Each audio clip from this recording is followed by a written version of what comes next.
Just recently, I shared in the feast that what I was saying is that work is never a curse, it's a blessing. And if you enjoy work, so for whatever challenge, like in my case, you've seen how busy I am, but yet I don't, a lot of people say, hey, Dean Pax, you don't look so pressured with all you the look things. happy. I'm happy because when I retired from corporate, I retired from the things that I didn't like to do. Okay. But I continued and worked for the things that I'd love to do. So anything that I do on projects, writing books, the new power plant, this consulting, is all the things that is probably within my passion. I guess even you, I can see you upstage on YouTube, everything, the way you write. By the way, you've written what, 3 books? Yes, sir. The latest one is the Pitbull. Yeah? Pitbulls and entrepreneurs. Pitbulls, I like that. Pitbulls and entrepreneurs. So you guys should get a copy of that. It's a nice book. So Pitbulls and entrepreneurs. So you'd see how Raju really how that compares and probably puts the thing on that nice book. Yeah. So going back to the belief. So the first one is the big perspective. Yeah. Big perspective. It's a happy world. Yeah. It's a gift. Okay. Yeah? So what's next? Sure, there are sicknesses. Sure, there is cancer. There's poverty too. No? Okay. But yet, that is part of the whole package. That's one.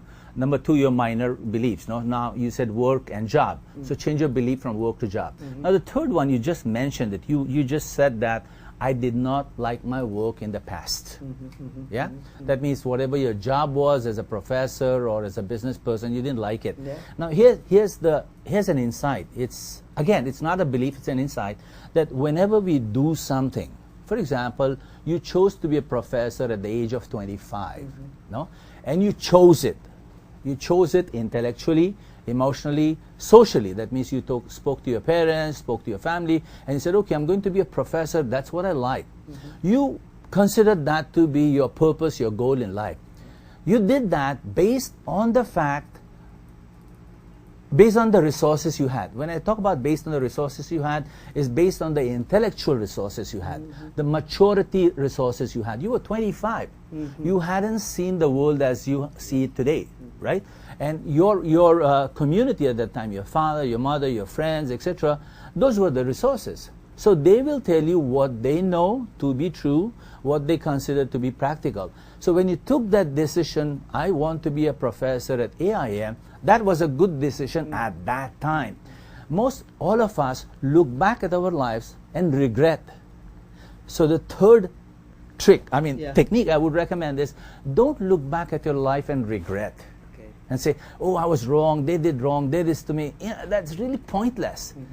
Even if it was, if you do the right logical analysis, maybe a decision I took back in 1955 or 85, if it was wrong then, to me it was right that time. There's no point in regretting about it now. So the third insight, the third perspective I would recommend is that you forget things. If you look back at them happily. Saying, okay, that was right that time. Today it's a brand new world. This is the 21st century, the year 2014. Things have changed. Your perspectives have changed. Your resources have changed. So accept this day to be the best day. Does that make sense? So live in the present moment.